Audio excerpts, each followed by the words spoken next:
dia, presidente, bom dia, vice-presidente, e bom dia a todos, todas. Eu quero iniciar, presidente. Nós vamos fazer uma apresentação de forma objetiva, mostrando os resultados do primeiro ano e, para melhor análise, a apresentação será feita de forma comparativa com os anos anteriores para cada item. E nós não fizemos um balanço por ministério, nós pegamos por eixo de prioridades. E aqui serão mostrados indicadores, resultados físicos, resultados financeiros, que mostram para cada eixo o resultado do governo.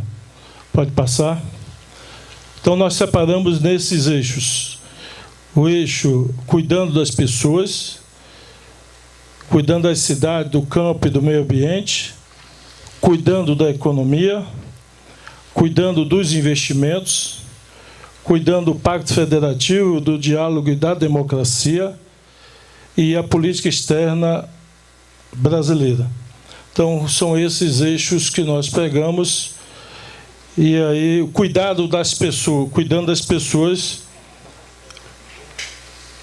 eu não vou ler cada item, vou passar direto ao gráfico, pode passar. E aqui nós temos o primeiro indicador, que é a menor taxa de desemprego desde 2015. O gráfico aparece apenas de 2017 para cá, mas é o menor desde 2015.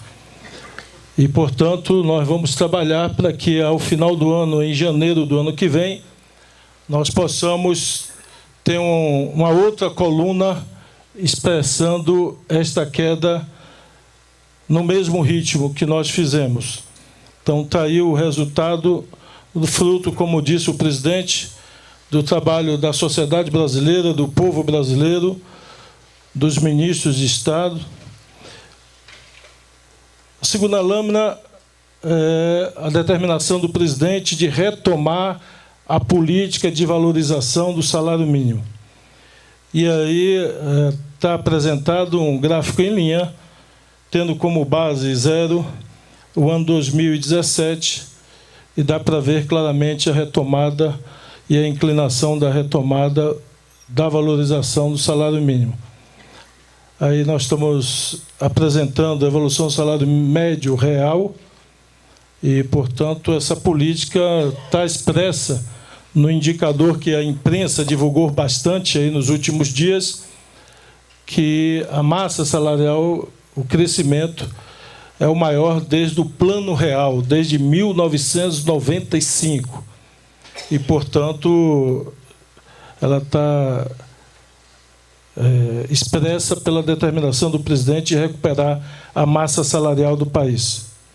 Próximo gráfico, aqui tem, com as mudanças e a retomada do programa Bolsa Família, e aqui há se destacar que o programa de transferência de renda, que tinha sido modificado para unipessoal, volta ao conceito de cuidar das famílias brasileiras, das famílias que mais precisam, volta ao conceito de cuidar das crianças brasileiras e, portanto, aí tem o valor médio pago pelo Bolsa Família. Dá para ver claramente, mesmo comparado com a ação, e o Haddad sempre se refere a isso, uma ação direcionada em ano eleitoral, a um crescimento extemporâneo em ano eleitoral, mas dá para ver a retomada do crescimento do programa, agora estruturado e direcionado a cuidar das crianças e das famílias. Próximo.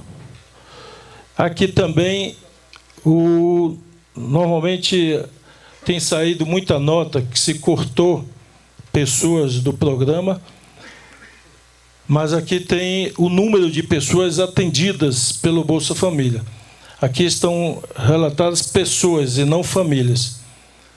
E, portanto, nós temos um número levemente maior, mesmo considerando a política extemporânea que foi feita em ano eleitoral, o que demonstra uma preocupação, uma orientação, uma reorganização do programa para atendimento das pessoas que mais precisam do apoio do Estado no Brasil.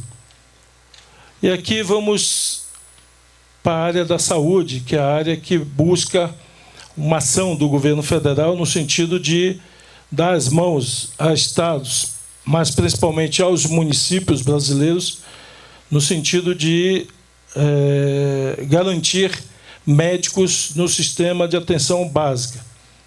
Então, aí nós temos hoje o maior número de médicos, número de profissionais, dos mais médicos dentro da política de reforço e de apoio aos municípios. E aqui há de se destacar, presidente, que, de alguma forma, a ajuda é muito mais expressiva e mais relevante para os municípios pequenos e médios desse país, que tem, evidente, uma receita menor, tem mais dificuldade de manter a atenção básica, e para esses municípios é fundamental essa participação do governo federal, e mostra o robusto crescimento.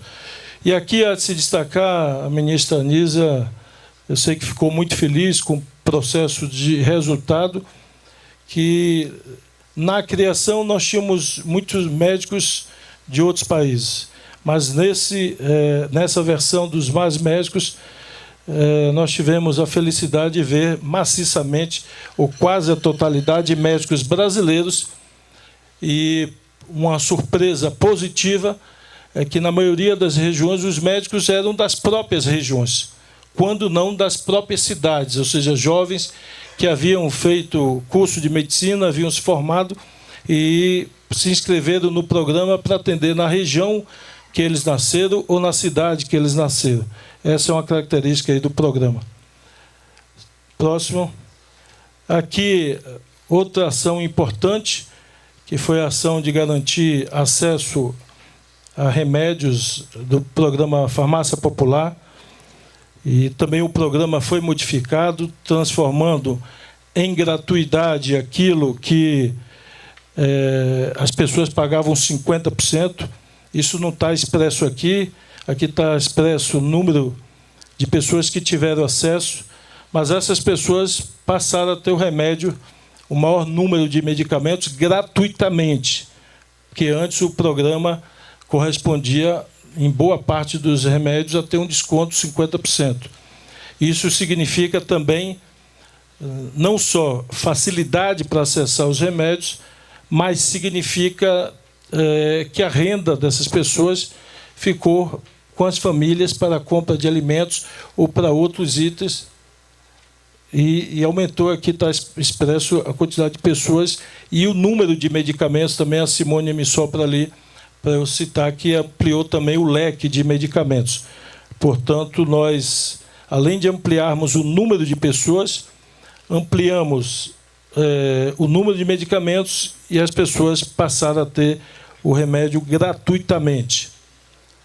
Aqui, o repasse a municípios e estados para o Fundo Nacional de Saúde. E aqui, presidente, há de se destacar uma mudança que seguiu a sua determinação. Quando o senhor assumiu ano passado, nós tínhamos muitos municípios que haviam, há algum tempo, para falar de alguns anos, registrado junto ao Ministério da Saúde o pedido, presidente, para a sua equipe da saúde funcionar, para a sua equipe dentária funcionar, ou para uma policlínica funcionar, ou para uma UTI funcionar. E isso estava engavetado no Ministério. 1, 2, 3, 4 anos que não havia deliberação para credenciamento desses serviços. Então, alguns serviços o prefeito, o governador havia colocado para funcionar com recursos próprios, sem a participação da União, portanto, quebrando o Pacto Federativo do SUS, que é contribuição tripartite, e outros serviços simplesmente não funcionaram porque os prefeitos não tinham recurso sozinho para botar o recurso. E, quando o senhor assumiu, o senhor disse e determinou à ministra Anísia e que regularizasse esse pedido de credenciamento dos municípios. E aí, nós, não sei se a Anísia tem de cabeça a quantidade de credenciamentos que estavam. O presidente está pedindo que eu fale com mais entusiasmo aqui.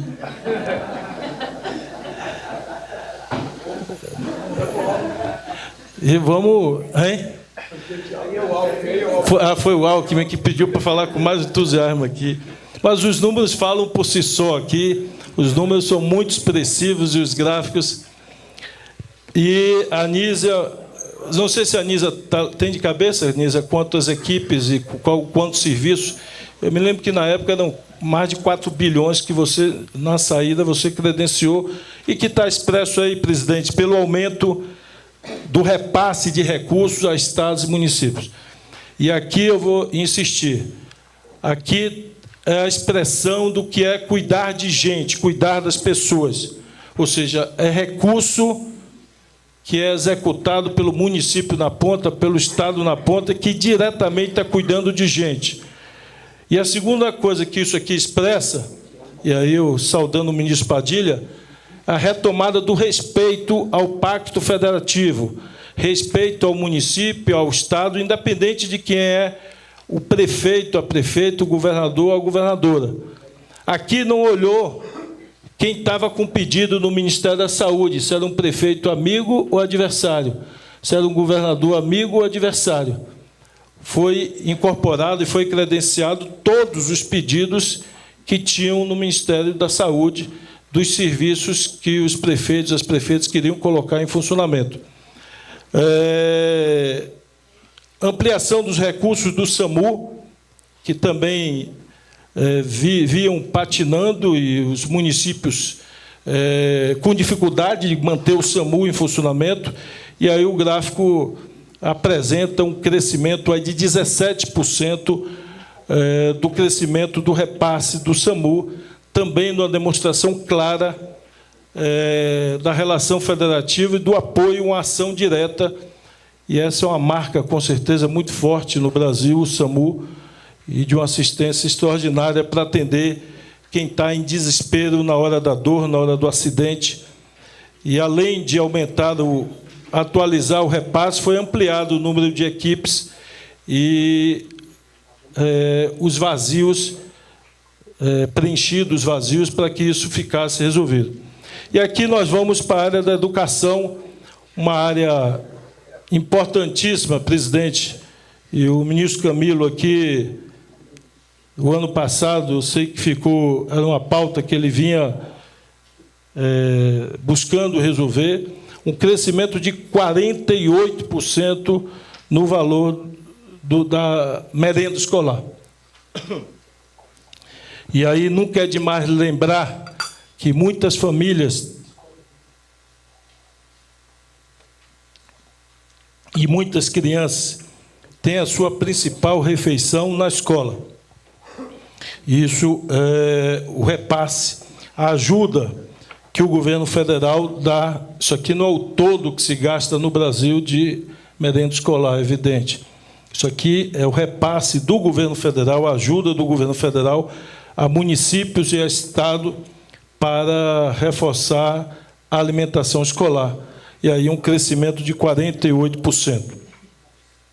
Próxima lâmina, essa é a política que o presidente definiu, que quer, ao final do seu mandato, deixar como marca, que é a escola em tempo integral, que só esse ano nós acrescentamos mais 1 milhão de jovens em municípios e na rede estaduais a mais no tempo integral, repassando um valor adicional.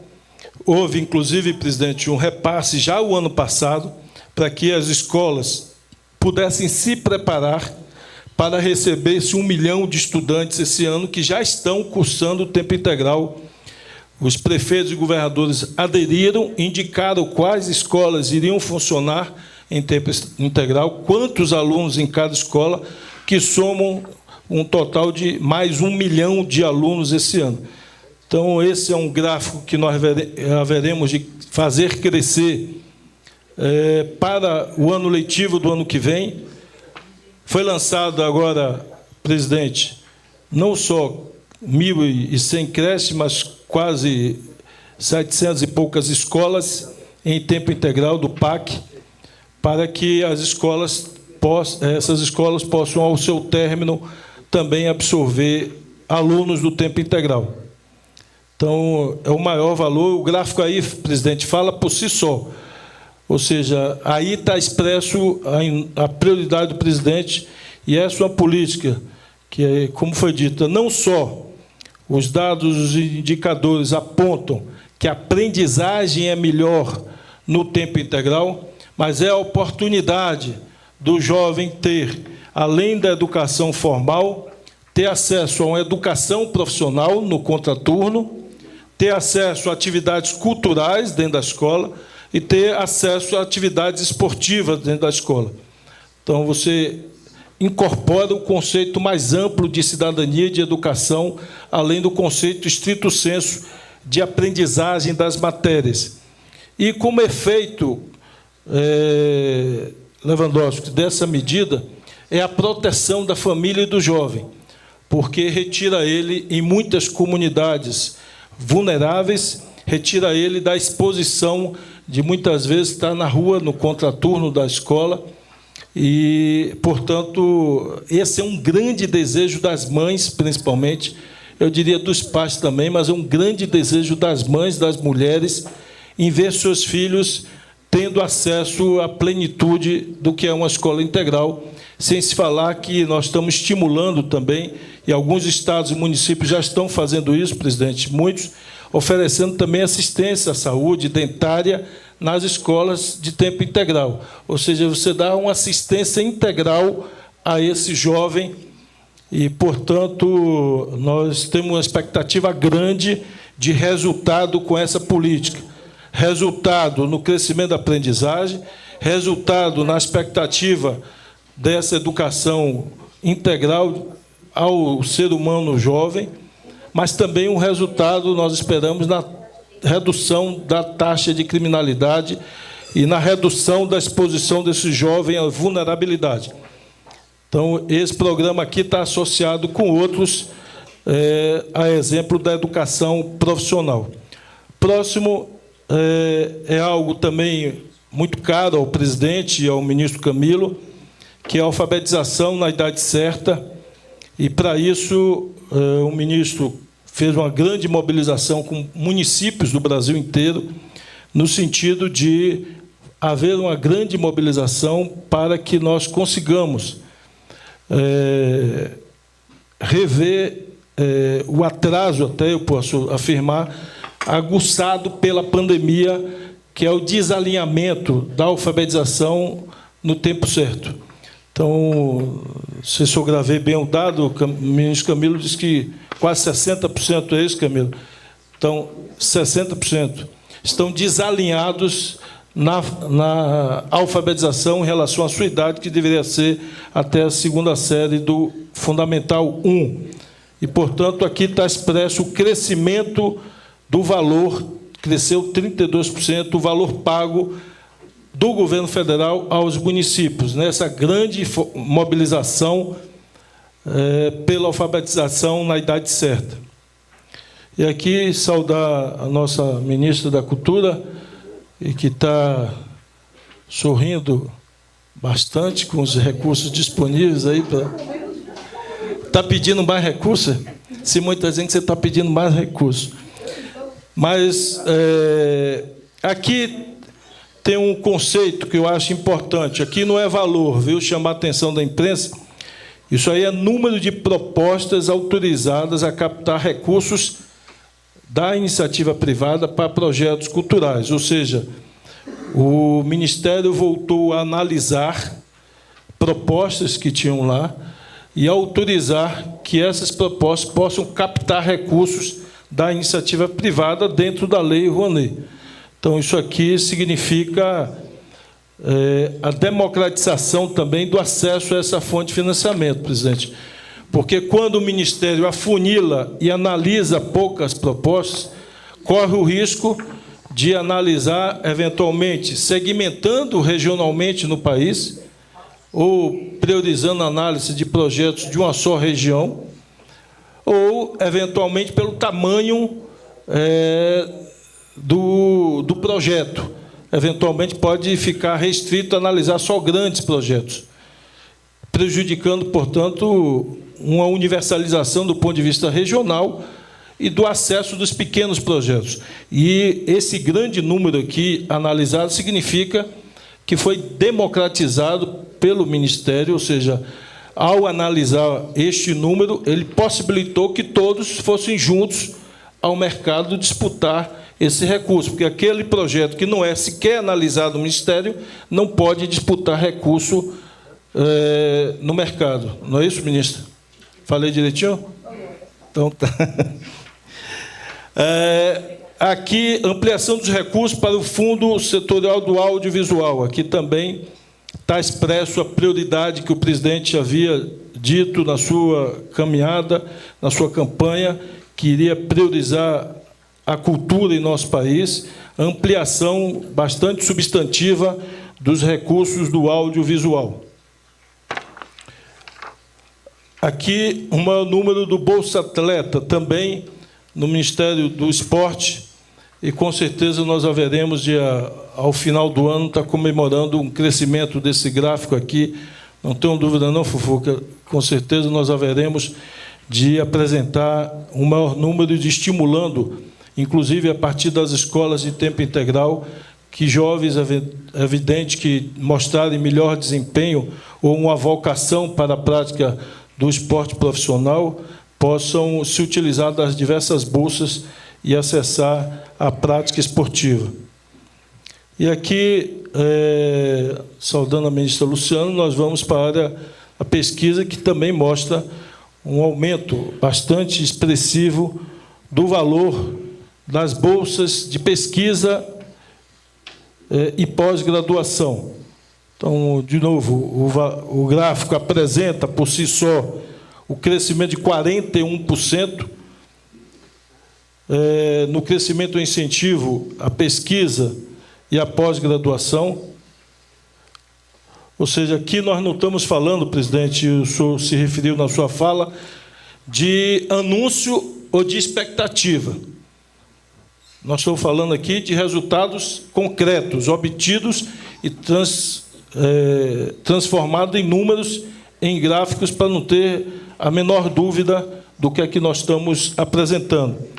E aqui na área da segurança pública, uma área tão sensível, de uma preocupação hoje de todas as famílias brasileiras, o aumento do repasse aos estados do Fundo Nacional de Segurança Pública, um aumento de 19%, onde o presidente solicitou, desde o início do seu mandato, um diálogo intenso do ministro da Justiça com cada governador, cada governadora, para interagir sobre as necessidades, sobre os projetos e, evidente, apoiando com repasse de recursos para esses estados. E aí nós vamos para o próximo eixo, presidente, que é o eixo cuidando das cidades, do campo e do meio ambiente. Pode passar. E aqui a ministra Marina divulgou bastante, está trabalhando agora para esse resultado alcançar os outros biomas do país, inclusive o Cerrado. Nós fizemos reuniões, faremos, presidente, em breve, reunião com os governadores, através dos consórcios, inicialmente do Nordeste, do Centro-Oeste e do Norte, buscando alcançar resultados semelhantes também para o Cerrado. Principalmente buscando aqui, presidente, integrar a base de dados, os sistemas do governo federal com os estados. Porque nós temos aqui a supressão, principalmente em outros biomas, a supressão legal, aquilo que a lei permite, da supressão ilegal. E há, segundo os nossos diagnósticos, o maior o maior dilema nosso é conseguir sintonizar os sistemas para que o governo federal possa, em parceria com os estados, ajudar os estados, inclusive, nessa fiscalização para alcançar o desmatamento ilegal zero num curto espaço de tempo em outros biomas, a exemplo do Cerrado. Então, nós estamos programando uma reunião com governadores, utilizando a ferramenta dos consórcios regionais, e em breve nós faremos essa reunião para alcançar também esse resultado em outros. Mas aí mostra a queda, e que nós vamos perseguir esse ano também com diversas medidas, com a ação do IBAMA, ação dos órgãos de fiscalização, para que esse número também, ao final do ano, já represente uma queda ainda maior do desmatamento na Amazônia. E aqui, ao saudar o ministro Fávaro, falar aqui do Plano Safra, e também um crescimento de 11%, o maior plano safra da história do Brasil, e isso tanto para a agricultura.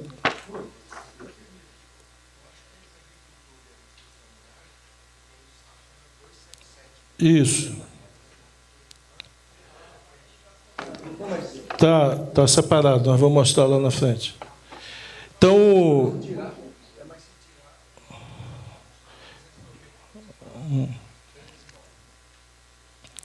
Então, aqui mostro o maior crescimento da história, recorde na produção de grãos.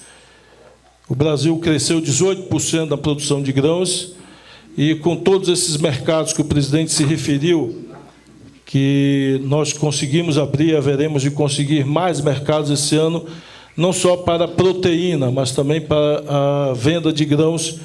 Nós haveremos de crescer tanto a produção de proteína e a exportação, como também de grãos. O crescimento das exportações do agronegócio, crescimento aí do conjunto do agronegócio, 5%, e o Plano Safra da agricultura familiar, 54,6%, um crescimento de 10%. E aqui nós temos que destacar a orientação para que nós crescêssemos, presidente, também de forma diversificada regionalmente, ou seja, buscando fazer com que outras regiões acessem assistência técnica, acessem o crédito, para não ficar concentrado em apenas algumas regiões do país. Aqui é uma orientação sua e feita pelo ministro, no sentido de diversificar ao máximo regionalmente esse crescimento. Próxima lâmina do PAA, um programa que o presidente dá uma prioridade enorme e sempre está perguntando ao ministro Paulo ali pelos resultados do PAA. Um crescimento, o número aqui é bastante expressivo, de 79% no PAA, onde a orientação do presidente e do ministro Paulo Teixeira é no sentido de haver um crescimento também da mecanização dos agricultores. Não somente a mecanização individual, a máquina, mas a mecanização através de cooperativas, de associações, que possam ser... o que interessa, ao fim e ao cabo, é que o agricultor tenha a sua terra arada, a sua terra mecanizada, não necessariamente por uma máquina de propriedade exclusiva sua, mas que ele tenha no tempo que ele precisa a máquina disponível, e por isso há uma orientação para que, com isso, também teremos um efeito, vice-presidente Alckmin, ministro da Indústria e Comércio, do crescimento de vendas de máquinas agrícolas, de equipamentos agrícolas no Brasil. A retomada do investimento em água, e aqui o ministro Valdez, o ministro das Cidades, que são os dois lugares onde nós temos investimento em água, aqui está expresso o crescimento dos investimentos em áreas rurais. O ministro Valdez diz que completa 1 milhão do sistema simplificado.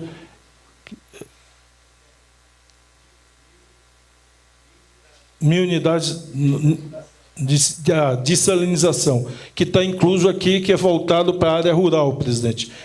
Ou seja, a retomada aqui do investimento para levar água para quem precisa. Aqui não são água nas cidades, mas é água na zona rural, que todos os dados publicados apontam que o maior vazio que nós temos de água tratada para a população brasileira são nas áreas rurais. E aqui aponta são 19 vezes maior o investimento de água na zona rural ao longo desse ano. E como começamos a rodar, retomar esse programa, presidente, a partir do seu governo, ou seja, em meses de 2023, esse crescimento em 2024 deve se tornar mais expressivo e mais sentido pela população na ponta, porque aqui nós estamos falando de contratações que foram feitas, licitações que foram feitas, empenhos que foram feitos, mas não necessariamente a obra feita na ponta. Então, feita a licitação, feito o empenho, essas licitações, esses empenhos começam a rodar e se transformar em água na ponta, está se transformando ao longo desses meses. E aqui, o ministro Alexandre, ampliação dos recursos do Luz para Todos. Nós colocamos a meta, presidente, de buscar no Nordeste zerar e alcançar 100% do Luz para Todos ainda no seu governo e buscar, se não zerar, alcançar 100% no Norte, chegar muito próximo disso. Por isso, o aumento dos recursos em 26% do Luz para Todos. E essa é uma área que o senhor vai fazer novas reuniões e ter novos anúncios para a população brasileira. Cuidando da economia, o ministro Haddad falará logo depois, mas nós trouxemos alguns dados aqui importantes, ele com certeza trará outros. Inflação em queda e dentro da meta, o IPCA expressa, e nós, portanto, haveremos, e ele deve apresentar isso, a expectativa da queda de inflação continuar, para que a gente volte aos patamares anteriores, aí no patamar de 2017, 2016, mas uma queda expressiva. De novo, eu estou falando não de projeção, nem de expectativa, nós estamos falando de dados da realidade. Melhoria da balança comercial brasileira. Aí, de novo, é um gráfico muito forte que expressa o esforço, e aqui eu quero destacar, presidente, o esforço que o senhor fez em viajar pelo mundo, em reapresentar o Brasil para o mundo e restabelecer as relações diplomáticas, as relações comerciais do mundo com o Brasil. E isso tudo se traduz na volta do comércio internacional do Brasil, se traduz em... Pode-se ler aqui, quando se exporta mais, você pode ler aumento do emprego, é por isso que reduziu o desemprego, aumento da renda, é por isso que a renda aumentou, e essa tendência continuará, porque um volume grande de mercados e de relações diplomáticas abertas pelo presidente vão se materializando ao longo dos meses desse ano em crescimento das exportações, crescimento do emprego e da renda no país. Então, isso aqui, eu diria que é um esforço grande da retomada e das viagens do presidente pelo mundo. Como o presidente diz, é o olho no olho, no apertar da mão, de reapresentar o país e dizer: o Brasil está de volta para fazer relações diplomáticas, o Brasil está de volta para fazer negócios, temos produtos a vender, e isso também se traduz, presidente, saindo dessa lâmina, mas, ao mesmo tempo, o senhor se reuniu semana passada com indústrias automobilísticas. Nós temos aí um anúncio que chegam perto de 120 bilhões de reais em investimento nas indústrias automobilísticas. São, além das indústrias instaladas no Brasil, novos fabricantes chegam para se instalar no Brasil, começaram a montagem das fábricas, ao todo 120 bilhões de investimento. E todos eles, ao apresentarem o resultado dos investimentos ao presidente, dizem que parte dessa produção será para exportação. Então, além de aumentar o investimento em tecnologia, o investimento de energia limpa, além de aumentar o investimento em emprego, nós teremos também, fruto desses investimentos agora iniciados, no futuro breve, um aumento das exportações, inclusive do setor automotivo.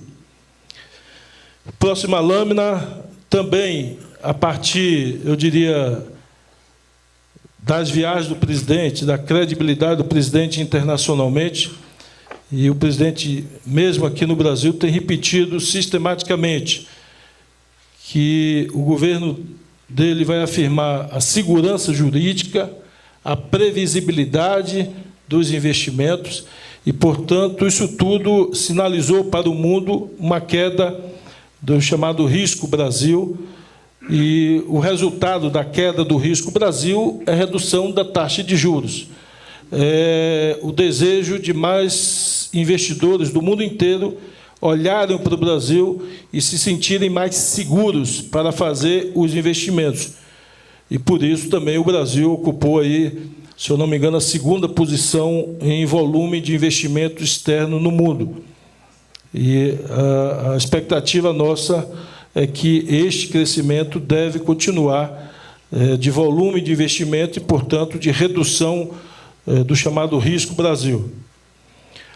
Aqui, a volta da confiança do consumidor cresceu 6%, ou seja, o consumidor volta a ter confiança no país. Próxima lâmina, os recursos de investimento em ciência e tecnologia.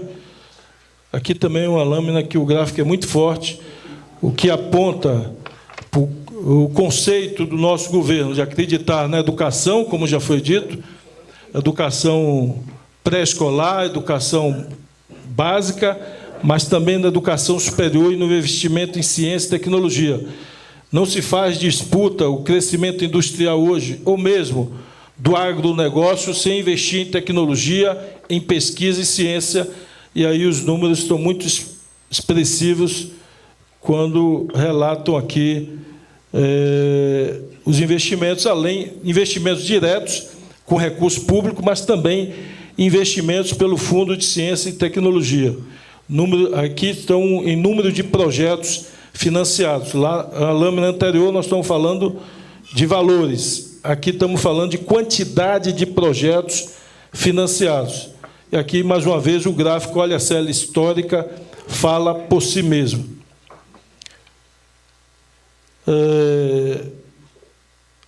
Retomada do orçamento público como peça de planejamento de Estado, e aqui, mais uma vez, buscando afirmar que a orientação do presidente é aumentar o investimento, sem hipótese nenhuma perder de vista no horizonte o equilíbrio fiscal das contas públicas. Então, esse é a busca que nós estamos fazendo, continuaremos fazendo, não abrindo mão do equilíbrio fiscal, mas buscando garantir investimentos nas áreas que mais precisa para cuidar das pessoas, cuidar de gente. E aí, presidente, vamos aos investimentos, pode passar. Aqui, mais uma vez, está expresso um gráfico que não é o maior da história desde 2010, mas ele mostra de forma expressiva o crescimento. Aqui eu quero destacar, essa não é uma fonte governamental, é da ABDIB, e que mostra o forte crescimento do setor privado. Então, o setor privado voltou a acreditar no país, voltou a investir no país. Então, é visível um crescimento do investimento público, mas um crescimento maior ainda do setor privado, que redunda em um crescimento médio de 20%. A expectativa nossa, portanto, com todos os investimentos que Renan está fazendo, que o Alexandre está fazendo, disponibilizar energia, e o setor privado está fazendo, nós iremos ter esse gráfico, um crescimento do ano 2024 muito mais robusto, do ponto de vista de sinalizar o crescimento do total de valores investidos. E, com certeza, presidente, acho que em 2024 a gente alcança uma coluna que vai ser o maior da série histórica, o maior número da série histórica. Não tenho dúvida nessa expectativa que, em 2024, nós construiremos com o setor privado o maior investimento da série histórica brasileira. Esse ano já foi o maior investimento privado na história. O gráfico mostra aí. O gráfico, se você olhar o investimento privado dos anos anteriores, se olhar desde 2010, era 103, 120, 125, 138, 113, e esse ano pulou para 165. Então, o privado já é o maior desde 2010, mas a grande diferença é que o público é um pouco mais da metade do que era em 2014. E, portanto, em 2024, nos permite afirmar... Não. Preços constantes de hoje. Preço constante de hoje. Crescimento... Acho que é nominal, né? É nominal? Preços constantes. Crescimento do valor público geral da União, do investimento. Aí, de novo, volta ao planejamento de Estado, ao investimento. E aqui, mais uma vez, sendo redundante, mas afirmando, é a busca pelo investimento dentro dos limites do equilíbrio fiscal das contas públicas, ou seja, com responsabilidade fiscal, mas não perdendo no horizonte a expectativa de investir em hospital, em unidade básica de saúde, em escola, em creche, em estrada, em porto, enfim, investir naquilo que faz gerar emprego e cuidar das pessoas. Bancos públicos retornam o papel de indutores do investimento. E aqui é fundamental, porque aqui nós já não estamos falando de investimento direto do orçamento, mas nós estamos falando de orientação do presidente da República, diretamente aos atores e agentes que fazem política econômica, política de crédito, que, com responsabilidade, garantindo os mesmos patamares de segurança no empréstimo, ou seja, para não elevar taxa de inadimplência, mas que disponibilizem recursos para quem quer investir. E aí está expresso os 3 bancos. Aqui poderia estar... O BNB não está aqui, mas também cresceu, até poderia estar... Vamos botar o BNB aqui nessa lâmina, e o BASA também. Vamos corrigir o gráfico e botar o BNB e o BASA, mas dá para ver claramente, presidente, o BNDES volta a ser, de fato, um banco de fomento, volta a investir no país, e os outros bancos também, tanto a Caixa como o Banco do Brasil, crescem o seu investimento. E o resultado aqui desse crescimento do investimento privado e o crescimento do investimento público está traduzido no crescimento do emprego na construção civil, que é maior, presidente, do que a média do crescimento do emprego formal em geral, um aumento de 6,6%, ou seja, o crescimento na construção civil, que é a grande resposta quando se vai fazer investimento, mesmo para montar uma fábrica, antes de instalar os equipamentos, você tem que fazer a construção civil. Então, a primeira resposta que se percebe da volta do investimento é no aumento da mão de obra, do emprego da construção civil. E aqui está, saudar ali o ministro Jader, a grande boa notícia, presidente, que aqui não está só a volta do Minha Casa Minha Vida.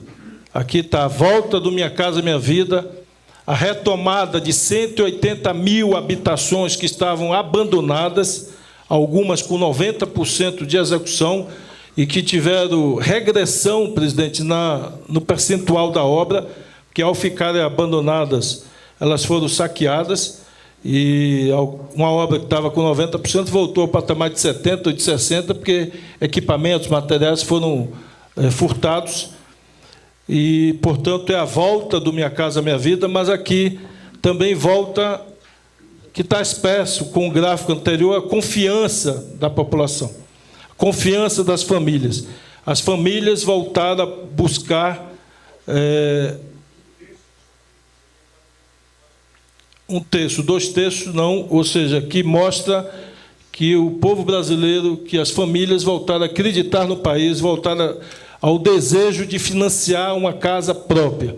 Então, houve não só o crescimento da faixa 1 do Minha Casa Minha Vida, mas a faixa 2. E aqui, só lembrando, presidente, que nós fizemos uma pequena mudança na faixa 2, para estimular que aquela família que estava no limite de renda entre a faixa 1 e a faixa 2, que um subsídio, fazendo, em vez de uma escada, Haddad, fazendo uma curva linear. Com isso, presidente, aquilo que o senhor muitas vezes falava, de que uma família que tem uma renda um pouquinho melhor, ele quer um apartamento ou uma casa um pouquinho melhor. E o resultado foi espetacular. Uma demanda grande que antes estava prevista para a faixa 1, as próprias famílias buscaram a faixa 2, buscaram um financiamento maior, com uma casa maior, com um apartamento maior. Então, o resultado é um crescimento de 32,6% das vendas de imóveis. E nós acreditamos que esse ano, como Minha Casa Minha Vida mais fortemente começa a ter as autorizações, hein? Nós vamos ter uma projeção ali de 550 mil, só de financiamento. Então, a expectativa nossa é muito positiva, otimista para esse ano. Minha Casa Minha Vida, as empresas começam a construção agora, propriamente dito, que foi lançado o projeto, as empresas apresentaram suas propostas à Caixa, a Caixa analisou, selecionou, autorizou, e agora está assinando os contratos e está autorizando, desde janeiro começamos a autorizar, e agora, março, abril e maio, deve deslanchar todas as autorizações para início das obras do Minha Casa Minha Vida. Então, esse número e esse gráfico aqui deve ser muito maior para o ano de 24, sinalizando, portanto, que o setor da construção civil, o setor do financiamento de imóveis deve ser um setor que deve puxar o crescimento da economia brasileira esse ano. E aqui nós vamos para a expansão da geração de energia eólica e solar. E aqui, presidente, mais uma vez, mostra a opção que o país fez por ser líder na geração de energia renovável. O gráfico também aqui fala por si só, um crescimento de 64%. E o gráfico seguinte, que nós vamos passar, sinaliza que esses valores aumentarão ainda de forma substantiva. Porque aqui, presidente, muitos projetos que estão contratados como projeto executivo, as empresas mobilizadas para iniciar a obra, não iniciaram porque não tinham a data que iria ser iniciado os leilões. Até porque nenhum leilão da linha de transmissão foi feito. E o ministro já realizou 2 leilões, e agora em abril, né? Agora em abril fará o terceiro grande leilão de linha de energia. O que é que tem a ver leilão de linha de energia com essa eólica e solar? Porque muitos projetos ficam em áreas, presidente, que não conseguem ter linha de transmissão para escoar essa produção. Como o centro consumidor na energia está no Sudeste e o centro produtor está no Nordeste, portanto, esses investidores, apesar de estar com recurso contratado, com projeto executivo feito, não iniciaram, porque eles projetavam em 2, 3 anos o parque está pronto e a linha de transmissão inexistente. Então, com a contratação da linha de transmissão, com contrato assinado, com data marcada para a empresa que ganhou entregar a linha, agora os investidores dizem, agora vamos iniciar a nossa obra, porque nós sabemos que data nós teremos a linha de transmissão. Então, esse ano, nós devemos destravar muitos investimentos e, portanto, esse número de 2024 será ainda mais forte do ponto de vista de crescimento. Isso aqui tudo traduza em crescimento de emprego e renda. Nós crescemos muito, presidente, na cadeia produtiva da energia eólica. Basicamente, todos os insumos da geração de energia eólica já produzimos no Brasil, inclusive os aerogeradores, e outras empresas chegam para se instalar. Tem empresas que não estavam aqui e, o ano passado, tomaram a decisão de se instalar e começarão a se instalar esse ano, seja para a produção de pás, seja de aerogeradores ou de outros componentes. Assim como a solar, onde muitos produtores anunciam hoje o maior volume de placa solar é trazida do exterior. O grande volume é trazido do exterior, mas vários produtores já anunciam a instalação e ampliação das suas fábricas aqui no Brasil. Portanto, teremos também um crescimento do emprego, da atividade econômica dessas áreas. E aqui é importante ressaltar para a imprensa, na energia solar e eólica, presidente, que isso dá uma capilaridade enorme para a renda, Haddad, principalmente no interior do Nordeste. Para quem, isso aí, sugerindo uma pauta aí para a imprensa, eu já vi algumas matérias publicadas nesse sentido, comparando o antes e o depois. Aquelas cidades que tiveram investimento em eólica e solar mudaram sua dinâmica econômica, mudaram o padrão de renda, até porque, no caso da eólica, elas não viram proprietárias das áreas, elas fazem uma espécie de arrendamento e pagamento mensal pelo uso para instalar a torre nessas propriedades. Como, em geral, presidente, essas torres são instaladas em áreas mais altas, e áreas mais altas são mais pobres do ponto de vista da agricultura. É área de muita pedra, área de pouco material orgânico, então são áreas não agricultáveis. E, em geral, na divisão de propriedade, os mais ricos sempre optaram e tiveram dinheiro para comprar terras melhores, e os mais pobres sempre ficaram com as terras piores. E, portanto, isso muda substantivamente. A gente olha para o interior do Nordeste, muita gente que tinha terra que, no máximo, conseguia criar uns cabritos lá, hoje está recebendo uma renda mensal fruto dessas torres instaladas. Tem gente com 1, 2, 5, tem gente com 10 torres instaladas em área que não era possível produzir nada. Então, isso aqui muda o padrão, além de colocar o Brasil na liderança da transição energética, tem um efeito capilar fundamental na transferência de renda e na melhoria da renda no interior do país. Então, isso aqui é algo extraordinário e que o senhor determinou prioridade absoluta. E aqui, dos investimentos. Tem 2 gráficos aí para a imprensa. Um fala em distância, em quilômetros, e outro fala em recursos. Então, estamos falando em quilômetros de linha contratadas em 23 e outro em volume de recursos contratados. Então, um aumento de 101% no volume de recursos. E, como eu disse antes, daqui a alguns dias, nós estamos fazendo o grande e maior leilão dos 3 leilões, e isso também deve expressar um gráfico ainda maior que esse para o ano de 24. E aqui, saudando aqui o ministro Renan, que está ali dialogando sobre as estradas para beneficiar a agricultura, com o ministro Fávaro, que ele sempre pede para ajudar nas estradas vicinais, não é isso, ministro? Ele não pode ver o ministro Renan que cola ali no pescoço para conversar.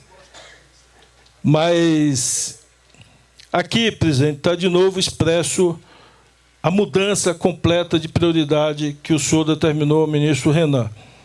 Eu chamo a atenção da imprensa, tem um índice que o DENIS apropria e divulga, que é índice de qualidade das rodovias. Vocês podem olhar em 2016, o índice estava em 68%. Esse índice veio caindo até chegar, isso em média, né, no Brasil, é valor médio, até 52%. Só no ano de 23, com o ritmo acelerado do Ministério do Transporte e liderando os investimentos, ele não, só vê que ele não reclama de recurso. A luta com ele é para ele executar tudo. Você vê que ele é o único ministro que não reclama de recurso. Uma elevação de 29% aí nos investimentos, na melhoria, e 52% nos investimentos. Então, para 24, presidente, nós devemos, portanto, ministro Renan, podemos dizer que vamos caminhar para os 80%, é isso? A meta é 80%. Até o final do mandato do presidente chegar à meta de 80%. Então, pode anotar aí, viu, e perseguir essa meta, viu, ministro? Já foi tornado público aqui para a imprensa, então anote aí a meta até o final do mandato, 80% de padrão de qualidade das estradas federais. E é evidente que isso vai requerer, né, um investimento correspondente a essa melhoria. Aqui estão os investimentos em portos, também um crescimento de 76%, e considerando que nós estamos, portanto, esse ano prevendo, presidente, um maior investimento, inclusive da iniciativa privada, com vários projetos. Hein?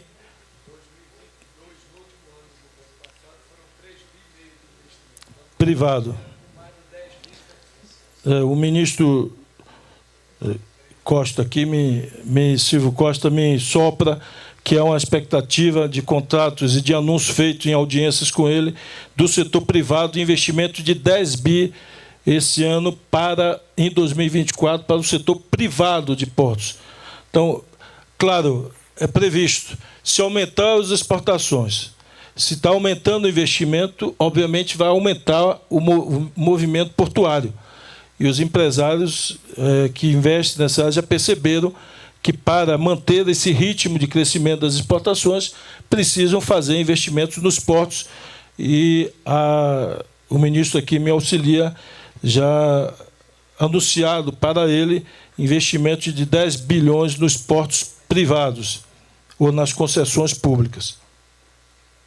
E aqui, presidente, aqui não é gráfico, mas aqui são valores, valores da democracia, valores das relações humanas, do respeito.